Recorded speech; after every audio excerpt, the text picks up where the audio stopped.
Hi everyone, it's me, Tim. Today I want to talk about another game proposal I made. This is back in June of 2004. I'll talk about why I made it and what it was, but it was for the Conan the Barbarian RPG.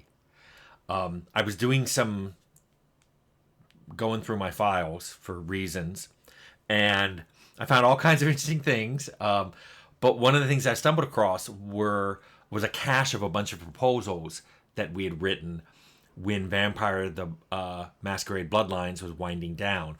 I've talked about one of them, the Baldur's Gate 3 proposal, but this was one I totally forgot about this. This was entirely written by me. I will read you some of it, but let me give you a little backstory. So, my high school D&D campaign was entirely based on Hyborian Age, although I probably gave it a lot more magic than Robert E. Howard had in his. That's the way D&D works. But part of the reason I did it was I had all the Ace paperbacks, so I had all the Conan short stories and the one Conan novel, which was The Hour of the Dragon, that had ever been written. And it was one of the few fantasy series with a map that my friends hadn't read. So like, there's no way I could do a Lord of the Rings one. There was no way I could do, God, there were so many. White Gold Wielder, a bunch of other fantasy games that were really popular in the late 70s, early 80s. So I had my high school D&D campaign based on Conan. So I had all these notes. I had extensive notes on all the countries, on languages, on cultures, on how magic worked. I mean, these are just things that I'd started writing when I was 14 years old for my D&D campaign. So when we were struggling to figure out what Troika was going to do after Bloodlines shipped, I just wrote up this proposal. It was called Conan the Barbarian, an action RPG by Troika Games. And it starts with a gameplay example. So I will read that to you. Chapter 12, In the Hall of the Dead. The player, as Conan, has traveled through the Stygian desert at night to a large pyramid of Set, which houses a temple to that evil snake god. The players come in search of the Heart of Ahriman, a magical jewel of great power, and the only means of raising a fallen comrade from the dead. Expecting to find an empty temple at this late hour, the player is surprised to find guards at the great bronze door of the temple. To make matters worse, priests of Set are walking into the temple from the nearby city. Some dark ritual must be taking place inside. The player has choices. He could kill the guards and any nearby priests who notice his attack, or he could look for other entrances to the pyramid temple, or he could try to slip past the guards either unnoticed or in disguise. The player decides to try the last option. Moving into the surrounding dunes, he spots a lone priest hurrying to get to the pyramid temple. Waiting until the priest is out of sight of the temple guards due to a large intervening dune, the player chooses his strangulation attack, crushing the neck of the victim without a sound. Donning the dead priest's black robes, the player continues walking towards the pyramid and passes by the guards, unnoticed and unharmed. The player finds himself in a large internal gallery with black walls that are lined with tiers of carved and painted sarcophagi. In the dim-lit hall, the player sees two groups already fighting over the possession of the mighty gem, the Heart of Ahriman. One group, the priests of Set, are fighting with curved knives and black magic, while the yellow-robed assassins of Kite are fighting with snake-like staves that can paralyze their opponents upon a hit. Meanwhile, the Heart of Ahriman rests on top of a sarcophagus, briefly ignored while the battle rages. Again, the player has choices. He could wait to see how the battle goes, fighting only the side that's victorious, hopefully before that side reaches the gem, or he could jump into battle immediately and attack both sides, killing everyone in the hall. Or he could sneak over to the gem and take the treasure he has sought for weeks. Again, the player decides to try that last option. He successfully slips past the battle unnoticed and reaches for the Heart of Ahriman. But as he does so, the sarcophagus lid moves aside and the mummy within sits upright. Partially animated by the mere presence of the powerful gem, the mummy grabs the player's arm as he reaches for the heart. And the battle begins. ... So that was the opening of the proposal of what I wrote to try to get a publisher, any publisher, we had no idea, interested in this game.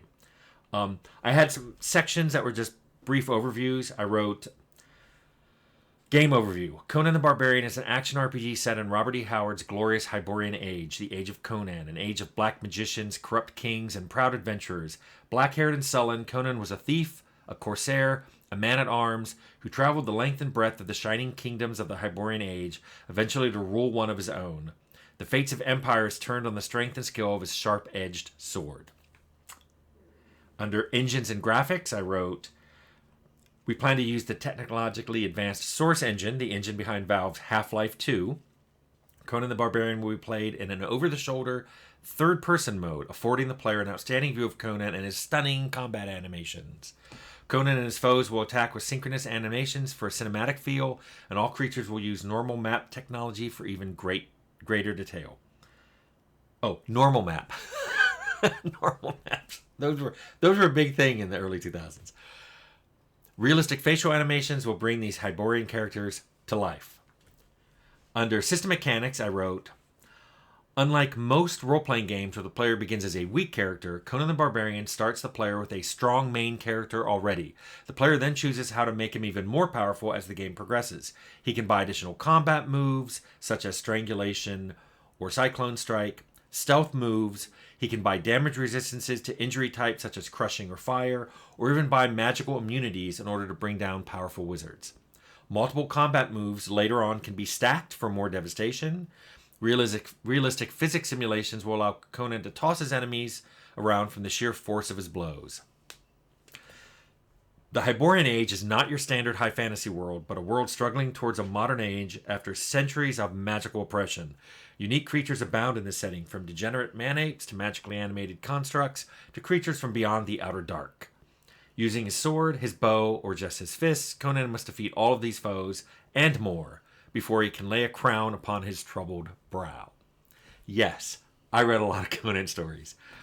The interesting thing about this is I have no idea who we sent this to. All of my notes are what I just read to you. There's no detail of the systems, even though in my head I'm already remembering what I was thinking of doing. There's no mention of who we sent this to. There's no art attached to it. I think literally this is something that I wrote by myself and threw in the pile of here's a bunch of things we're going to try to get. And then I've already talked about what we actually ended up pursuing was Baldur's Gate 3, Might and Magic, which I think was Might and Magic 10. There were a bunch of proposals. Lord of the Rings, we revisited that well, what we were trying to do after finishing Arcanum.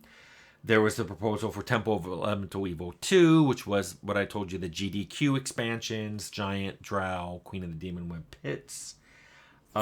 There's even the thing I will not mention, which is the game I designed, the Fallout game I designed, which I'm not going to talk about because if I ever see Bethesda do a Fallout game with these features or this setting, I will know it's complete coincidence.